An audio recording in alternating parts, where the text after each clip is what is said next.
Hey guys, welcome to this week's podcast episode. I'm really excited about today's guest, Alison Ver Halen, and she's helping small business owners attract, engage, and convert more leads online. She's a content marketer and SEO strategist, and I'm all about SEO today with data analytics and AI. We're going to talk all about that, and I'm happy to welcome her to the show. Alison, welcome. Thank you so much for having me. Yeah, so we kind of set the groundwork, the stage for a great discussion, talk about your background experience, and we'll get right into it. Awesome. Yeah, I completely fell into this. I majored in English and psychology, which turned out to be the perfect degree for what I'm doing now. Had no clue this was an option. Thought I wanted to work in publishing. Graduated in 2009 right after the job market crashed. So there were no jobs to be had in publishing or really anywhere else.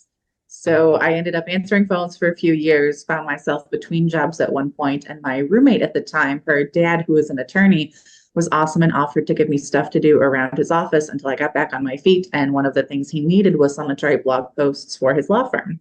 And he knew I had a strong writing background, so he offered me the gig. And I was like, what? I can get paid to write? Seriously? Sign me up.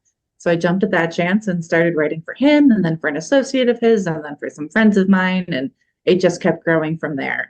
Did eventually get another day job, but I kept writing on the side, and it just got to the point where I could not manage both anymore. So quit the day job end of 2014, and Yeah, I've been doing this full time ever since. yeah. I love this idea because especially I think blogging is the kind of the basically the traditional newspaper, and like social media is now like the traditional media conglomerates. So one thing is with social media and AI, and from your experience, why is blogging such a vital component for business today? Because a lot of people after social media were like, yeah, you don't need a blog anymore, you don't need a website, SEO is dead. But actually, talking to a lot of people, you still need that. So kind of talk about that. Well, first and foremost, you have to own your own content because you don't own anything on social media. You don't even own your account. There are countless stories of people who have gotten locked out of their account and don't know why, or they changed the algorithm. And if that's the only way you have to get in touch with your business, you're with your customers, that's it, you're out of business. And there have been literally companies that have gone out of business overnight when Facebook or LinkedIn or whatever changes their algorithm, and suddenly what they were doing doesn't work anymore. So own your own content. Absolutely use social media as a way to engage with your customers, and spread the word about your blog and distribute your blog so people know that it's there. But don't rely on it solely, because you never know what's going to happen. You never know when a crazy billionaire is going to buy the company and completely turn it upside down. So own your own content. Yeah. Yeah, it's amazing. It's funny what Elon did. He basically did a crawl icon in the span of less than a year. I wish he would actually do that to a lot of other companies too. Yeah, and I love this. So owning your content, I love that idea. And then kind of talk about the role of, because now you've got Medium, you got Substack, and you've got communities, newsletters. How does this all fit into blogging and SEO? Yeah, well, a Medium, I think, is probably the one I'm most familiar with. Again, it's a blogging platform. A lot of people do use it. Again, you don't own your content on Medium. Uh, So, yes, you can use it as another way to get in front of more people. And it can be an extra revenue stream if you get enough followers on there, which is great, but don't rely on it solely. Um, I would say either on the one hand, you can write more content for that goes up on Medium and not on your blog, which is more work. The other option, this is where it gets a little technical. So Google does not like duplicate content. So if you are publishing something on your website and copying and pasting onto something like Medium or another site, or even LinkedIn, Google recognizes that as duplicate content, and you're basically fighting with yourself for that ranking, for the keywords that you put in there. So both of those will get downgraded and see a drop in rankings as a result. So I don't recommend doing that. There is a way using meta tags and a little bit of coding. It's not super technical, but you do have to know a tiny bit of HTML just to get in there, and tell Google, this is the the canonical text. This is the first and foremost. Don't pay any attention to this one. It will still show up. It can still get in front of other people, but Google is going to ignore it and not rank it. So that is an option if you know what you're doing. Yeah. And I love this. So one thing I love to do is I like to take content and repurpose it. So, you Yes. basically because I don't, why reinvent the wheel? One way to do that has been through ChatGPT. And so basically it can rewrite it and you basically edit it. How does Google and SEO feel about this strategy? Or that we know of? Yeah, well, so first of all, I would want to see how much ChatGPT is changing it.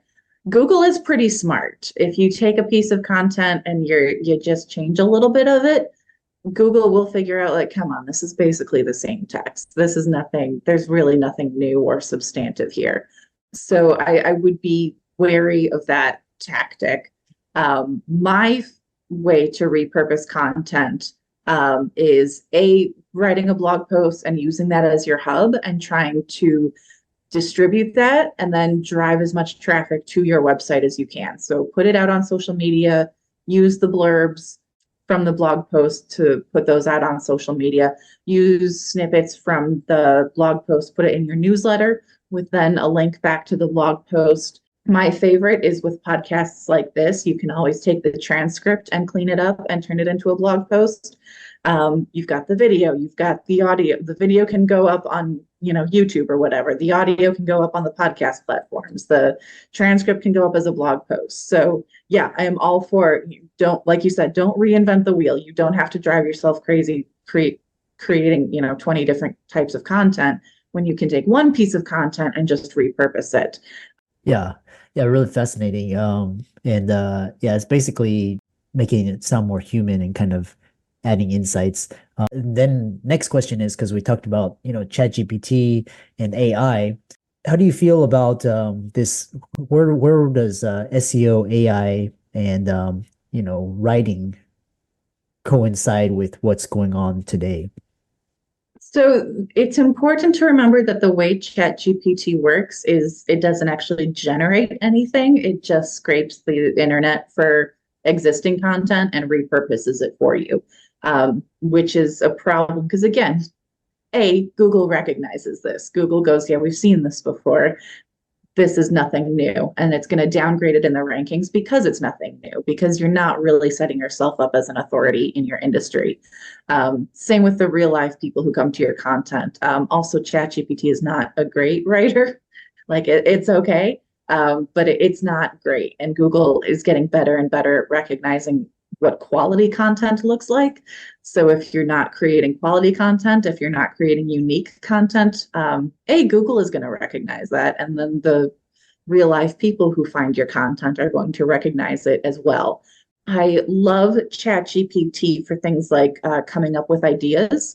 If you have a piece of information that you wanted to summarize for you, or like you said, if you want to put something in and just have it rework it for you, maybe put it in a different tone, great. The other thing is brand voice. So it's going to write super generic content unless you can teach it to write in your voice, which means you have to have a very clear idea of what your brand voice is. Don't just take whatever ChatGPT gives you and goes, okay, that's my brand voice now, and then copy and paste it, because it's not going to work that way. You have to have a really clear idea of what you sound like and how you want people to feel when they come to your website. So yes, use ChatGPT. Obviously, AI is here to stay, but just be careful and be really intentional and strategic with the way that you use it. Yeah, yeah, I love that. Great advice. The other, kind of a follow-up question is, ChatGPT, because I was using it back in January, February, and it was very clunky, it was horrible. And then now it's actually quite good, and it's actually over the course of a year, that exponential. So you ever see a time when the AIs can kind of keep up the pace with these algorithms and outsmart these algorithms to kind of get your posts and more recognized or kind of evade detection by Google? Yeah, I don't know. Well, and because Google is using AI in its algorithm. So is this like robots fighting robots? I don't know. I don't have a good answer. I Yeah. like to imagine robots fighting robots because everyone loves watching that movie. Yeah, it's like, I don't know. And now, I mean, Google now has Bard, so it also has a reason to not downgrade AI written content, even though it says it's going to downgrade AI written content. yeah, So yeah, it we'll see. yeah. It I was think that one is hard to protect.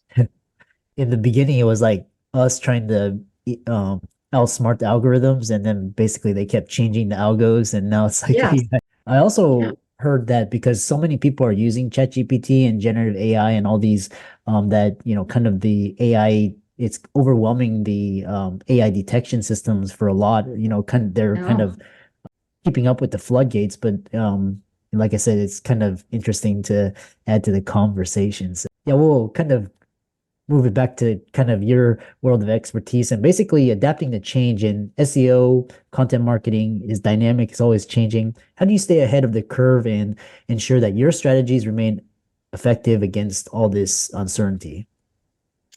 I think one evergreen strategy is just to provide educate your audience, but also provide insights. What is it that you can say about the data? Not just putting the data out there, because anyone can Google something and find data, right? But what do you specifically have to say about the data that no one else is saying? That is what is going to set you apart from ChatGPT certainly, and all of the AI written content out there, but also everyone else in your industry who either is not talking about it, or they're not talking about it as intelligently, or maybe they have a completely different perspective, and maybe they have a good reason to back up that perspective, and that's fine. But having those insights is what's going to set you apart. So we talked about, using ChatGPT or something like it to write content, which I'm never a fan of. But what you can do is use ChatGPT to write like the boring parts. Like, here's the data, write up some stuff for me, and it writes the boring parts, and then you insert those insights and Yeah. insert the story aspect because ChatGPT is still not very good at writing stories. So you put that in there. And then absolutely, like, yeah, there's going to be boring parts. There's going to be, I just need to summarize this data. I just need to make this accessible for people. And ChatGPT will do it. So use it for that part, but keep keep in mind why you're writing content, which is always a good idea, regardless of whether or not you're using AI. What is the goal of this content? Are you creating it just for the sake of creating content? Or do you actually want people to read it and take a next step in the buyer journey? In which case, be strategic about that. Know what that looks like. Know how you're going to get people to take that next step in the buyer journey. Yeah. Yeah, very fascinating. Yeah, like for example, when I do search now, I rarely go to Google because it's just basically a list and basically people that paid to get their site the highest, and then after that it's basically SEO. But ChatGPT like can consolidate it and integrate it and kind of form a cohesive answer to your question. And more and more I'm like going on the social media like TikTok and Twitter and Instagram to find things like businesses and influencers and new ideas, so it's really interesting how this whole field is evolving. The next question is, you've mentioned the importance of strategic content creation in driving revenue. Can you share a success case or something that significantly impacted a client's growth? Yeah, so my very first client, actually, that attorney who hired me, I would write about 2 to 4 blog posts per month for him. And after 6 months, he came back and told me that my blog posts had brought in $75,000 worth of business to his law firm just by blogging. And I was blown away by that. It was like, really? And he was certainly not paying me $75,000 for 6 months worth of blog posts. So he certainly got a significant ROI on that. So yeah, I think that was my first light bulb moment of like, oh, there's money to be made here. This could actually be a career. Yeah, there's that direct stuff. And there's also, I mean, in my own business, I've had people who reach out. Not only do they reach out because they've been getting my email and reading my blog posts, but they're educated. Um, My favorite one was someone who called and was like, okay, we need blog posts that are this long. And she knew that because she had read it in one of my blog posts. So I didn't have to try and upsell her and be like, well, we have to write these longer blog posts for these reasons. She already knew that. It was like, let's get straight to, how are we going to do this? What's the contract going to look like? All that good stuff. It was the easiest sale of my life. So Yeah. using content in that way to educate people so that when they are ready to buy, they're ready to buy from you and they understand the value in what you provide and why they might need one plan over another. It just makes the whole sales process so much easier, especially for those of us who don't particularly like sales. Yeah. I kind of want to talk about this because you mentioned that there's one SEO strategy that will never go out of date and kind of elaborate on this strategy, why it's so timeless, effective, regardless of the trends in SEO. Yeah, it's what I mentioned earlier, creating content that answers your target audience's questions, provides value, and positions you as an authority in your industry. So remember to include those insights that only you can provide, and put them front and center. Don't be shy about them. Don't do the whole, well, I think maybe someday we'll do such and such. It's like, no, be upfront about this is what I think, this is why. Here's the data to back it up. Here's what I've seen, which is why I think this way. That's what's going to set you apart as an authority in your industry, regardless of what the robots are doing, Yeah. regardless of what your competition is doing. That's what people are looking for at the end of the day. And I Yeah. do think with all this AI stuff, I was thinking about like the birth of social media and the fact that some people complain that we don't talk to each other anymore. We're more digital than ever. We're just holed up in our apartments looking at our screens, right? Which to a certain extent is true. But the more we do that, the more we want to see real people, the more we want to see people's faces on social media. We went from videos to live videos are the thing because people want to see the mistakes. People want to see people being people. And so I think AI is just going to further push us in that direction. Yes, AI is going to do a lot of awesome things for us and some harmful things because that's the nature of new technology. But I do think the more people are using computers, the more people are going to want to see real people. So if you can create content that is real and relates to people on a human level, the more effective it's going to be, both from an SEO perspective and from actually engaging and converting the real life people who find your content, right? Because SEO is just step one. That gets people to your website. That's great. But then you have to actually engage and convert them. So that's the most important part. Yeah. And at the end of the day, Google is getting better and better at identifying high quality content. What makes quality content? What is spammy content that no one wants to read? How can Google better help its customers find the content that they're looking for? Google is getting better and better at that.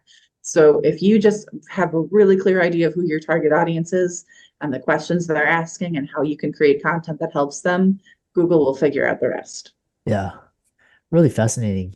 Kind of sparked some new ideas, just basically talking about spam, and then there's going to be basically AI spam and all this, but then people that are actually using AI to create what you were describing as influencers are going to be on top. So we kind of had a few more minutes, and I want to talk to you about keywords, and that's like a crucial part of SEO strategy, but there's a lot of misconceptions, debunk some common myths, and how to Mm-hmm. effectively integrate them. Yeah, so keywords are the search terms that people use, right? If you are looking for a podcast about marketing, you're gonna look up podcasts about marketing. You're gonna look up marketing podcast or best marketing podcast, right? I was looking for bully sticks at one point for my dog, and I just put in bully sticks, and I kept finding all of these rankings that were titled best bully sticks in the title of the item, and I was like, I see what you did there, putting your keyword in the title. So it's that kind of thing. So know what people are looking for. I mean, the big, I think, misconception about keywords is everyone is thinking, well, what are most people looking for?